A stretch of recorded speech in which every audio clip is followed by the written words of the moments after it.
पश्चिम बंगाल के कांचरापाड़ा गांधी मोड़ पर आज उस वक्त हालात तनावपूर्ण हो गए जब बीजेपी कार्यकर्ताओं और पुलिस के बीच तीखी झड़प हो गई।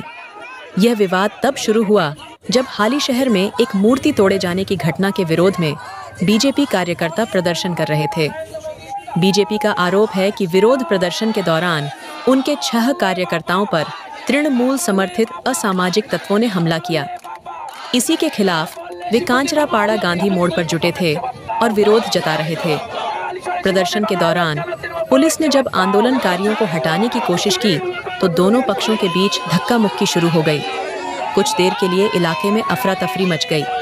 हालांकि पुलिस ने हालात को काबू में करने की कोशिश की और प्रदर्शनकारियों को वहां से हटाया। प्रशासन की ओर से स्थिति पर नजर रखी जा रही है और फिलहाल इलाके में अतिरिक्त पुलिस बल तैनात कर दिया गया है। इस पूरे घटनाक्रम पर अभी तक स्थानीय प्रशासन या तृणमूल कांग्रेस की ओर से कोई आधिकारिक बयान नहीं आया है। पुलिस নিজেকে ভেবে নিয়েছে সরকারের সবথেকে বড় তন্ত্র। মুখ দর্শক হয়ে আছে, মন্দির ভাঙচুর হচ্ছে, শিব ঠাকুরকে তুলে বাইরে ভেঙে দিচ্ছে, সেখানে কিছু বলছে না। আর ভারতীয় জনতা পার্টি কার্যকর্তারা সেই মন্দির নিয়ে যদি এখানে অবরোধ করছে, আমাদের জেনারেল সেক্রেটারি রূপক মিত্রকে যেভাবে এখানকার তৃণমূলের দুষ্কৃতীরা সেই গঙ্গার ধারে আটকে মেরেছে, তার নিয়ে কোনো অ্যারেস্টিং হয়নি।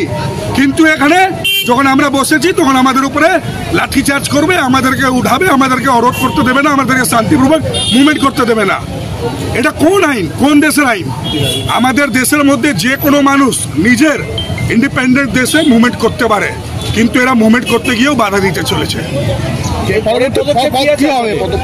পরে পদক্ষেপ আমরা এর থেকে বৃহৎ আন্দোলন করব। আন্দোলনে কোনো দিকে আটকাচ্ছি না, এটা কিন্তু মুর্শিদাবাদ হতে দেব না। যেটা এরা মুর্শিদাবাদে করেছে, ওখানকার তৃণমূলের কাউন্সিলর, তৃণমূলের এমএলএ মিলে উকসানি দিয়ে যেভাবে হিন্দুদের উপরে অ্যাটাক করালো, হিন্দুদের মন্দির ভাঙচুর করলো, সেটা কিন্তু ব্যারাকপুর অঞ্চলে হতে দেব না।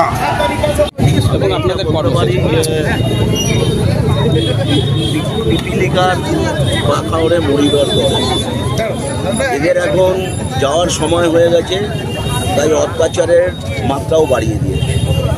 যেখানে যাচ্ছি সেখানে এই কাজ করছি। কালকে আমাদের হরিণঘাটাতে এরকম একটা কেস হয়েছে, তৃণমূলের কাউন্সিলর 2 নম্বর ওয়ার্ডে নিজে এত অত্যাচার করেছে, এত টাকা পয়সা তুলেছে, কালকে নিজে পার্টি অফিসে সুইসাইড করেছে, আত্মহত্যা করেছে। এদের অবস্থা সেই দিকে যাচ্ছে। এরা প্রত্যেক আত্মহত্যা করবে যে কাজ করছে। প্রতিনিয়ত এরা গণতন্ত্রের গলা টিপে ধরছে। এখানে বিরোধীদের কথা বলার কোনো জায়গা নেই।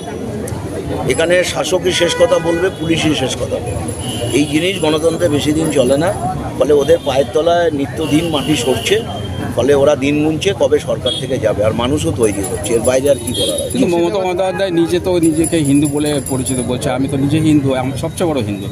সেখানে দাঁড়িয়ে আজকে যে সন্ত্রাসগুলো হচ্ছে সেই পরিপ্রেক্ষিতে কী বলবে? মমতা ব্যানার্জি সবচেয়ে বড় হিন্দু বলেই তো ইমাম ভাতা দেয়, মুয়াজ্জিম ভাতা দেয়, মসজিদে মসজিদে ফল পাঠিয়ে দেয়, টাকা পাঠিয়ে দেয়, ফুল পাঠিয়ে দেয়। আমাদের রাজ্যে এই যে বিভাজনের রাজনীতিটা শুরু করেছে 11 সালের পর থেকে মমতা ব্যানার্জি। আগে এই পরিস্থিতি, এই অবস্থা ছিল। রাম হচ্ছে দেবতা,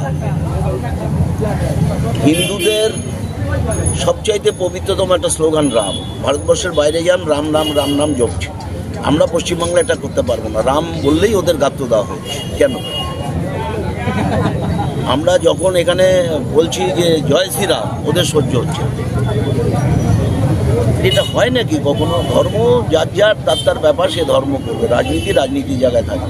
কিন্তু মমতা ব্যানার্জি এটা সহ্য করতে পারছে না। রেড রোডে গিয়ে নিজে শুয়ে পড়ছে। দেখছেন তো কি করছে। তাহলে এই বিভাজনের রাজনীতিটা মমতা ব্যানার্জি এখানে করছে। আজকে হিন্দু বাঙালি এই যে বিভাজনটা আবার মমতা ব্যানার্জি শুরু করেছে, এরপরে আবার হবে, আরও বিভাজন হবে, এরপরে SC STদের মধ্যে বিভাজন করবে।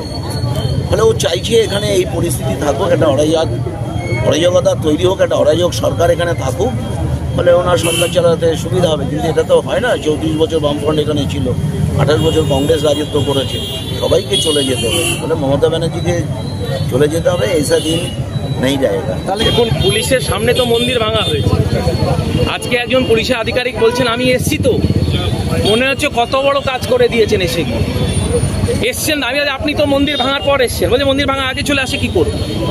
মানে ওনাদের কাছে ইন্টেলিজেন্স ফেলিয়ার, বা ওনারা সব কিছু জানেন যে মুর্শিদাবাদের মতো, ধুলিয়ানের মতো, বেলডাঙ্গার মতো এখন উত্তর 24 পরগনা এরা ঢুকে ঢুকে হিন্দুদের মন্দির ভাঙে। আমরা আজকে গেছিলাম, সেখানে আমাদের ওপরে চড়াও হয়েছে জেহাদিরা আমাদের ওপরে চড়াও হয়েছে। আমরা স্পটে গেছিলাম, ভিজিট করতে গেছিলাম, আমাদের কাছে খবর গেছে 6 জন ওপরে বাজেভাবে চড়াও করে তাদের মারধর। যেখানে শিব মন্দির ভাঙা হয়েছে সেখানে আমরা গেছিলাম বাতাঘাটে, সেখানে তৃণমূল আশ্রিত জেহাদিরা তারা মেরেছে। একটা জিনিস মাথায় রাখবেন, আজকে শনিবার, গতকালকে শুক্রবার ছিল, নিশ্চিতভাবে কিছু জেহাদিদের কাজ হওয়ার চান্স হতে পারে। আমি এটা আমার মতামত বলছি। জেহাদিরা যেভাবে গোটা বাংলাদেশে হিন্দুদের আক্রমণ করেছে, এখন আস্তে আস্তে মুর্শিদাবাদ ধরে এখন এই লাইনটা ধরছে, এখন মেন লাইন ধরার চেষ্টা করছে। আমরা রাস্তায় নেমেছি, পুলিশ প্রশাসনকে আমরা আলটিমেটাম দিয়েছি, অতি শীঘ্র CCTV ফুটেজ দেখে তাদের অ্যারেস্ট করতে হবে। আর যদি অ্যারেস্ট না করে তাহলে এরপরে আমাদের আন্দোলন আরও বৃহত্তম আন্দোলন হবে। আমাদের জেলা সভাপতি আছেন, আরও নেতৃত্বরা আছেন। আমরা যে হাত দিয়ে তৃণমূলের মমতা ব্যানার্জি হিন্দুদের খুন করেছেন, সেই মন্দিরকে ওরা গিয়ে আবার বলছে নাকি ওরা মন্দিরে আবার পুনঃস্থাপিত করেছে নাকি, শুনলাম, আমি জানি না কতটা সত্য। আমরা দাবি করছি হিন্দুদের মন্দির যদি এইভাবে এরপরে যদি ভাঙতে থাকে, আমাদের আন্দোলন বড় হবে। তাতে যদি আমাদের শরীরের শেষ রক্ত যদি বেঁচে থাকে, সেটাও আমরা ত্যাগ করতে আমরা প্রস্তুত আছি।